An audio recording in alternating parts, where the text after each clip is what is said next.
Shalom rekan-rekan yang terkasih. Gembira sekali saya bisa ketemu dengan semua teman-teman di Praise Day Plaza UOB kembali, walaupun hanya lewat udara, kita terpisah jarak dan waktu. Tapi saya percaya hadirat Tuhan itu selalu bersama dengan kita dan menyatukan kita dalam kasih Bapa. Hari ini saudaraku, kita mau merenungkan dan mempelajari kembali firman Tuhan. Dan untuk bulan ini, di akhir bulan Agustus, kita mau mempelajari tentang kemerdekaan.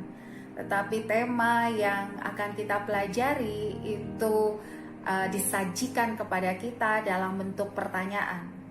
Pertanyaannya adalah, are you free indeed?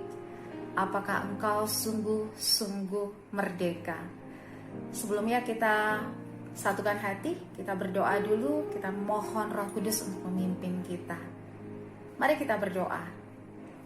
Bapa yang baik, Tuhan Yesus dan Roh Kudus, kami bersyukur untuk setiap kebaikan dan kemurahan Tuhan dalam hidup kami.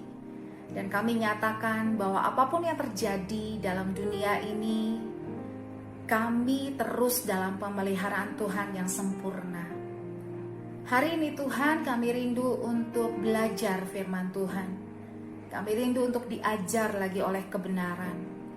Oleh karena itu kami mohon Roh Kudus memimpin hati dan pikiran kami, sehingga sungguh-sungguh kami boleh mendapatkan pengertian yang baru. Mohon Roh Kudus ambil alih pembelajaran kami hari ini, dan ambil alih hamba-Mu, sehingga apa yang disampaikan hanya hati Bapa. Di dalam nama Tuhan Yesus, kami siap belajar. Sama-sama kita katakan, amin, amin. Saudaraku, pertanyaan, are you free indeed? Adalah pertanyaan mendasar dari setiap manusia. In every heart of a human being. Karena merdeka ini adalah satu hal yang menjadi kerinduan terdalam dari setiap manusia. Betul? Manusia ingin bebas dari segala tekanan, dari segala ikatan yang membelenggu mereka. Manusia ingin merasakan freedom, tidak dicekam, tidak di dalam tuntutan, tidak di dalam perhambaan apapun. Manusia ingin kemerdekaan. Karena apa? Karena manusia punya kehendak bebas. Itu adalah pemberian Tuhan. Tetapi kehendak bebas yang tidak punya batas-batas yang jelas menjadikan kemerdekaan satu cikal bakal kejatuhan manusia. Yuk sejenak kembali ke Taman Eden, di mana Adam dan Hawa hidup dalam kebebasan dan kemerdekaan dari segala macam kesulitan yang kita alami sekarang.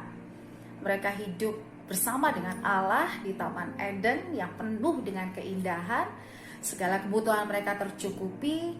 Hanya satu peraturan yang menjadi otoritas mereka, yaitu peraturan dari Tuhan. Mereka tidak boleh makan dari pohon pengetahuan. Tetapi kita perhatikan bahwa karena tipu muslihat iblis, hanya satu peraturan ini saja mereka memiliki kehendak untuk merdeka. Dan keinginan mereka untuk merdeka ini akhirnya menjadi kejatuhan manusia, dan itu berlangsung terus-menerus sampai sekarang.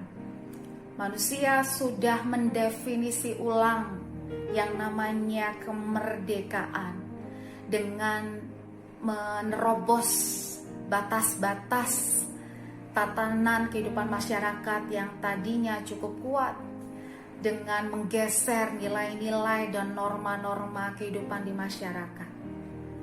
Mungkin saudara pernah dengar bahwa ada beberapa negara yang sekarang tidak setuju bahwa gender atau jenis kelamin itu dicantumkan dalam akte kelahiran seorang anak. Mereka beranggapan bahwa nanti setelah anak ini besar, biarkan anak ini menentukan sendiri gender mana yang dia pilih. Sudah sebegitu jauh definisi kemerdekaan itu berkembang liar dan terlalu bebas sehingga tidak lagi ada batas-batasan yang jelas. Jadi saudara, hari ini kalau kita diperhadapkan pada satu pertanyaan, are you free indeed? Apakah saudara dan saya betul-betul merdeka? Kita harus mengerti betul arti merdeka yang sesungguhnya. Kemerdekaan yang berdiri di atas kebenaran. Bukan kemerdekaan yang berdasarkan opini manusia, opini satu negara, opini dunia ini. Karena kalau merdeka berdasarkan opini dunia ini, saudara, batasannya tidak jelas. Oleh karena itu, kalau saudara dan saya mau menjawab pertanyaan ini, kita perlu belajar dan meneliti. Apa sih sebenarnya merdeka di atas kebenaran itu? Karena jangan-jangan kita berpikir bahwa kita sudah merdeka, tapi ternyata menurut kebenaran kita tidak merdeka.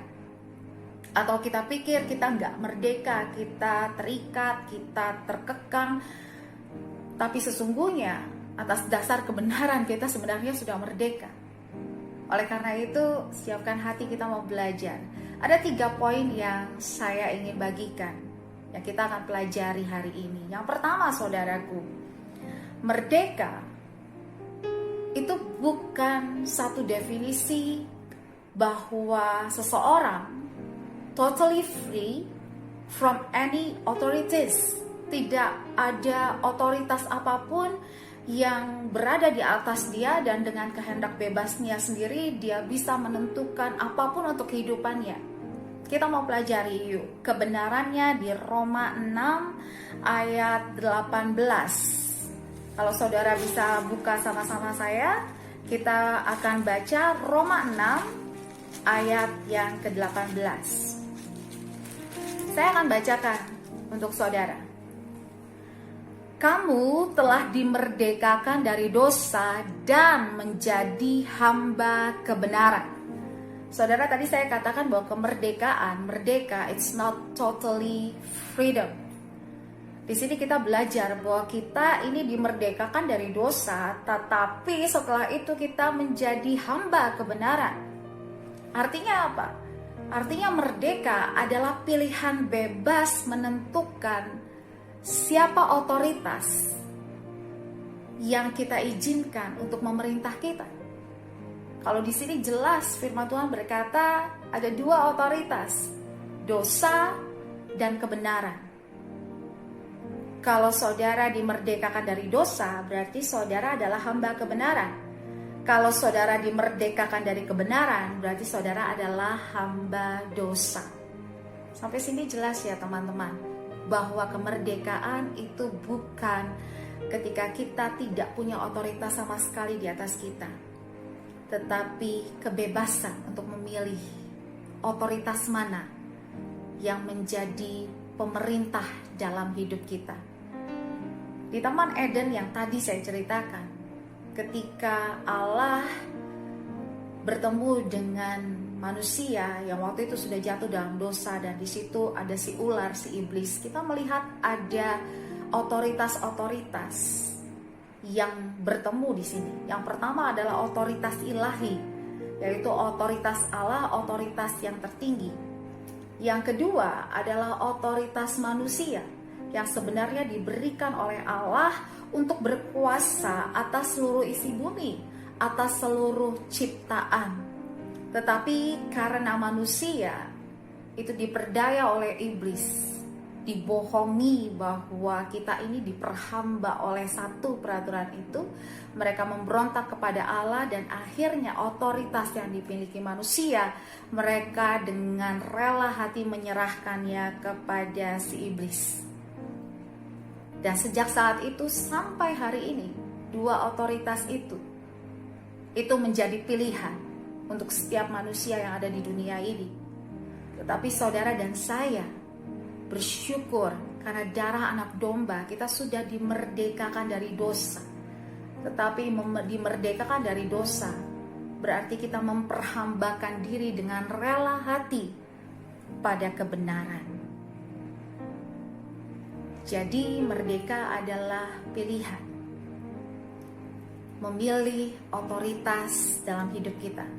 Sama seperti ketika saudara bekerja di Plaza UOB ini, di perusahaan apapun, saudara memilih dengan bebas untuk bekerja pada satu perusahaan dan tunduk taat pada aturan, peraturan yang ditentukan oleh perusahaan tersebut. Dan sebagai gantinya saudara mendapatkan upah, mendapatkan gaji dan fasilitas yang mereka tawarkan. Atau dalam pernikahan, engkau dibebaskan dari semua pacar-pacar yang lama, dari mantan-mantan yang lama, dan dengan rela hati, dengan kesadaran penuh engkau mengikatkan diri dengan pasanganmu, dan dengan rela hati engkau memilih untuk tunduk taat pada peraturan pernikahan bersama dengan dia. Jadi saudara mengerti bahwa kemerdekaan adalah pilihan untuk mengikat diri pada satu otoritas yang kita pilih dengan kehendak bebas untuk memerintah atas hidup kita. Pilihan kita itu selalu mendatangkan konsekuensi. Betul ya? Every choices it's always come with result and with reward. So, kita mau belajar antara dua otoritas ini. Mereka masing-masing punya konsekuensi, punya ganjaran yang mereka tawarkan. Baca di Roma 6 ayat yang ke-23. Dikatakan bahwa sebab upah dosa ialah maut, tetapi karunia Allah ialah hidup yang kekal dalam Kristus Yesus Tuhan kita. Jadi saudara, kalau engkau memilih menjadi hamba dosa, ganjarannya adalah maut. Tetapi kalau engkau memilih menjadi hamba kebenaran, yang kau dapatkan adalah karunia Allah, yaitu hidup yang kekal di dalam Kristus Yesus Tuhan kita. Jadi, pilihan kita menggunakan hak bebas kita untuk kemerdekaan yang kita mau, itu akan mengakibatkan kita mendapatkan satu upah atau satu ganjaran tertentu. Kira-kira saudara lebih baik memilih untuk diperhamba oleh yang mana? Diperhamba oleh satu otoritas yang membawa kepada maut, atau engkau dengan rela hati diperhamba oleh satu otoritas yang membawa kehidupanmu pada satu hidup yang kekal, pada satu karunia yang kekal? Kalau saudara bijak, kalau saudara pintar, saudara pasti memilih otoritas yang memberikan upah, memberikan ganjaran, memberikan konsekuensi, karunia hidup yang kekal di dalam Kristus Yesus. Sampai di sini saya percaya saudara dan saya setuju bahwa kita akan memilih kebenaran. Amin. Lalu kemudian saudaraku, kita mau pelajari, kalau begitu bagaimana sih caranya ketika kita sudah memilih untuk merdeka dari dosa dan merelakan diri untuk menjadi hamba kebenaran, tapi kita sungguh-sungguh mengalami kemerdekaan. Kita mau buka di Yohanes 8 ayat 32. Kita baca sama-sama ya. Yohanes 8 ayat 32. Dan kamu akan mengetahui kebenaran, dan kebenaran itu akan memerdekakan kamu. Di sini Yesus berkata bahwa kalau kamu mau memerdekakan dengan sungguh-sungguh, kamu akan dibawa oleh firman-Ku untuk mengerti kebenaran. Dan kemerdekaan itu akan datang dari pengetahuan, pengertian atas kebenaran itu. Galatia 5 ayat 1 itu berkata demikian. Supaya kita sungguh-sungguh merdeka, Kristus telah memerdekakan kita. Karena itu berdirilah teguh dan jangan mau lagi dikenakan kuk perhambaan. Yang kedua saudaraku, untuk engkau sungguh-sungguh merdeka, kuncinya adalah Kristus yang memerdekakan saudara dan saya. Kita tidak bisa memerdekakan diri kita sendiri. Orang yang dalam belenggu, orang yang dalam ikatan, itu tidak bisa melepaskan diri sendiri. Kita harus dibantu oleh orang lain yang punya otoritas, yang punya kekuatan lebih, yang punya kuasa lebih. Dan di sini firman Tuhan kita belajar bahwa kebenaran itu dan kepenuhan kebenaran ada dalam Kristus. Itulah yang akan sungguh-sungguh memerdekakan kita. Jadi pelajarannya apa, saudara?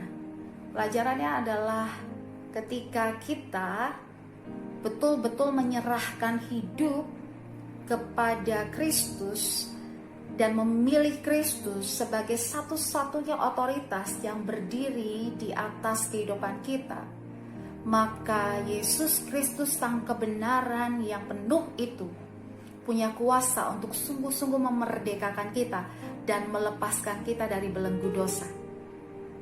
Sampai sini mengerti ya, saudara? Jadi saudara dan saya untuk sungguh-sungguh merdeka, saudara butuh Kristus. Saudara butuh kebenaran itu melepaskan kita dari belenggu-belenggu yang ada.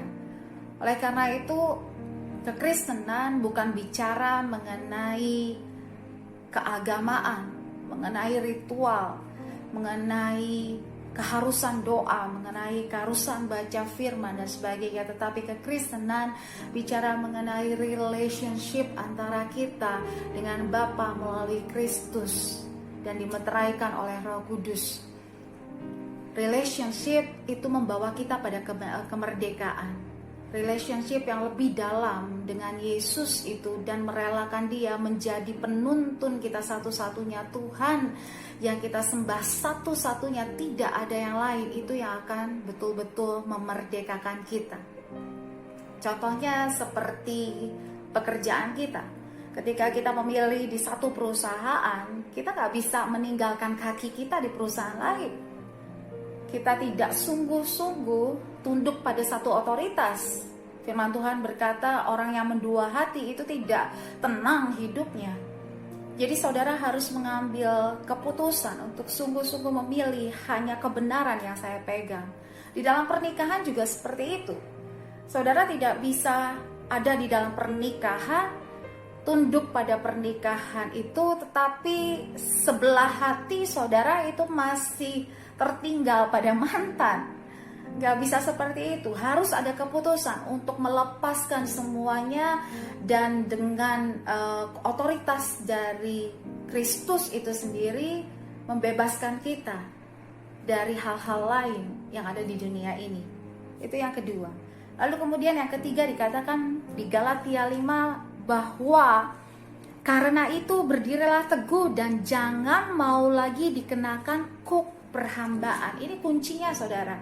Untuk engkau sungguh-sungguh merdeka, Kristus memerdekakan kita dengan darah anak domba Allah. Yang namanya kuasa maut, yang namanya dosa itu tidak lagi menguasai kita, tidak lagi membentuk kekang dalam kehidupan kita sehingga kita tidak bisa bebas, tetapi kita bisa menguasai dosa, kita bisa punya otoritas atas dosa. Tetapi harus ada sikap dan keputusan dari dalam hati bahwa engkau sungguh-sungguh tidak lagi mau dikenakan kuk perhambaan dosa. Di sini yang kadang-kadang membuat anak-anak Tuhan itu menjadi tidak sungguh-sungguh merdeka. Karena ada banyak hal yang masih menjadi keinginan hatinya, yang masih mempengaruhi keinginan hatinya, sehingga itu membuat dia sebelah kaki dalam kebenaran, sebelah kaki dalam dosa, dan sepanjang hidupnya dia tidak sungguh-sungguh merdeka. Contohnya, saudara, engkau mengatakan bahwa engkau merdeka dari dosa karena Tuhan Yesus sudah melepaskan kita dengan darahnya yang kudus itu, tetapi hari lepas hari engkau masih terjebak dalam pornografi. Pornografi itu masih mengikat engkau tidak dan belum bisa menguasai dia. Engkau masih terikat pada kemarahan, gampang tersinggung, hati yang gampang panas. Engkau tidak bisa mengendalikan dirimu, tetapi emosimu yang mengendalikan engkau, sehingga engkau tidak sungguh-sungguh dimerdekakan. Ibu-ibu di tempat ini mungkin engkau berkata bahwa engkau adalah anak Tuhan, anak-anak yang merdeka, tetapi mulut kita belum sungguh-sungguh merdeka. Yang keluar dari mulut kita itu masih sungut-sungut, masih kemarahan, masih gosip, masih hal-hal negatif, masih hal-hal yang menyakiti orang lain. Kita sepertinya merdeka tapi tidak sungguh-sungguh merdeka. Karena apa? Karena dengan sadar kita membiarkan kuk perhambaan dosa itu terus menekan kita. Dan Galatia berkata bahwa jangan mau lagi. Saudara, kalau hari ini saudara berkata bahwa hari ini saya memutuskan untuk memilih otoritas satu-satunya dalam kehidupan saya adalah kebenaran, adalah Kristus, sehingga saya dibebaskan dan dimerdekakan dari dosa. Saya mau ambil keputusan, saya mau ambil pilihan, walaupun sulit. Saya akan melepaskan kuk perhambaan yang lama. Dosa-dosa apa yang kau masih ada sampai sekarang? Saudara, bedakan ya jatuh dalam dosa dan hidup dalam dosa. Yang namanya anak-anak Tuhan, walaupun dia sudah dikuduskan, walaupun dia sudah dipilih dan disucikan oleh darah anak domba Allah, dia masih bisa melakukan kesalahan. Namanya kita manusia. Sampai apa? Sampai nanti kesempurnaan itu datang. Tetapi kalau anak-anak Tuhan membiarkan dirinya terus-menerus hidup dalam dosa, berarti engkau tidak sungguh-sungguh dimerdekakan. Oleh karena itu saudaraku, hari ini kalau Roh Kudus menegur engkau, mengingatkan engkau akan satu ikatan, akan satu belenggu yang belum benar-benar lepas dari dirimu, apakah itu belenggu dosa, apakah itu belenggu karakter yang tidak baik, ataukah itu belenggu kekecewaan, akar pahit, kemarahan, ataukah itu belenggu masa lalu yang menyakitkan. Apapun itu, ambil keputusan hari ini untuk datang pada Yesus dan berkata, hanya Engkau yang sanggup memerdekakan aku. Kristus yang sanggup membuat aku sungguh-sungguh merdeka. Lalu ambil keputusan, mulai hari ini engkau tidak lagi mau mengenakan kuk perhambaan itu. Dan yang terakhir saudara, kita lihat di Yohanes 8 ayat 36. Yesus berkata, jadi apabila anak itu memerdekakan kamu, kamu pun benar-benar merdeka. Kalau hari ini kau mengambil keputusan dan Yesus benar-benar memerdekakan engkau, maka dengan yakin, dengan iman, dengan percaya, engkau bisa berkata, I am free indeed. Saudara, saya mau ajak saudara melihat satu kejadian di mana kemerdekaan di situ terlihat jelas dan nyata, yaitu ketika Tuhan Yesus ada di padang gurun selama 40 hari untuk berpuasa, dan kemudian iblis datang untuk mencobai dia. Iblis datang dengan pencobaan selama 3 kali itu. Dia selalu datang menggoda Tuhan Yesus, tetapi saya melihat di situ seorang pribadi yang sungguh-sungguh merdeka. Apapun yang dikatakan iblis, apapun yang ditawarkan iblis, apapun kemudahan, apapun kenikmatan, apapun kenyamanan yang ditawarkan oleh iblis, Yesus tahu bahwa itu tidak berdasarkan kebenaran, dan dia tidak mau mengikatkan diri kepada iblis dan menjadi hamba atas iblis tersebut. Dia mengambil kemerdekaannya di atas kebenaran. Sehingga apa? Sehingga tidak ada satupun pencobaan yang dapat menjatuhkan dia pada kuasa iblis. Saudara, saya berharap anak-anak Tuhan di Praise Day Plaza UOB ini ke depan akan menjadi seperti Kristus itu sendiri, bahwa ketika tawaran apapun datang, ketika godaan apapun datang, engkau sebagai orang yang merdeka bisa memilih untuk bersikap, bertindak, berpikir, berkehendak, merdeka di atas kebenaran.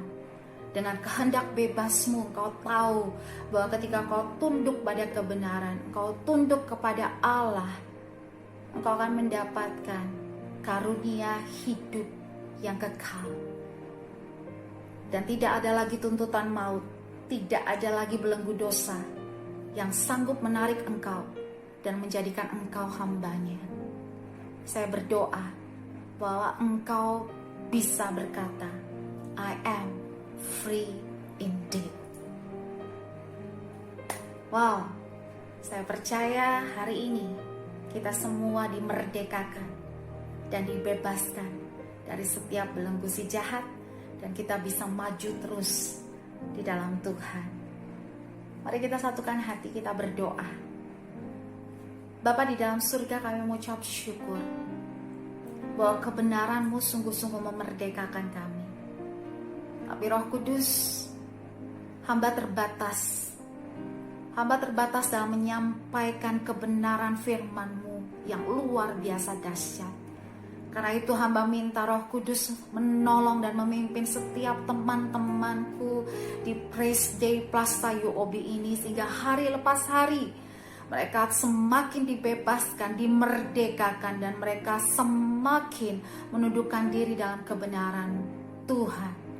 Kami percaya karunia hidup yang kekal, upah yang Kau sediakan di sorga, kemuliaan yang Kau berikan kepada kami akhirnya jauh melebihi apapun yang harus kami korbankan di dunia ini. Berikan kami kekuatan, berikan kami keteguhan hati, berikan kami hati seperti Kristus. Terima kasih Tuhan Yesus. Kami berdoa dan kami mengucap syukur untuk kebenaran firman Tuhan ini. Di dalam nama Tuhan Yesus sama-sama kita katakan, amin, amin. Mari saudaraku, kita mengakhiri seluruh rangkaian ibadah kita hari ini dengan menaikkan doa yang Tuhan ajarkan sendiri kepada kita. Bapa kami di dalam surga, dikuduskanlah nama-Mu, datanglah kerajaan-Mu, jadilah kehendak-Mu di bumi seperti di surga. Berikanlah kami pada hari ini makanan kami yang secukupnya, dan ampunilah kami akan kesalahan kami, seperti kami juga mengampuni orang yang bersalah kepada kami. Dan jangan biarkan kami masuk dalam pencobaan, tetapi lepaskanlah kami daripada yang jahat. Karena Engkau-lah yang punya kerajaan dan kuasa dan kemuliaan sampai selama-lamanya. Amin. Mari bersama-sama kita mengangkat hati kita untuk menerima berkat yang terbaik dari Bapa di sorga. Tuhan Yesus memberkati engkau dan melindungi engkau. Tuhan Yesus menyinari engkau dengan wajah-Nya dan memberi engkau kasih karunia. Tuhan Yesus menghadapkan wajah-Nya kepadamu dan memberi engkau damai sejahtera. Anugerah dari Bapa di sorga, cinta kasih dan pengampunan dari Tuhan Yesus, penyertaan penghiburan dari Roh Kudus akan selalu bersama dengan engkau mulai dari hari ini sampai Maranatha, bahkan sampai selama-lamanya. Yang sudah menerima berkat yang terbaik sama-sama katakan amin. Maju terus dalam Tuhan, Tuhan Yesus memberkati.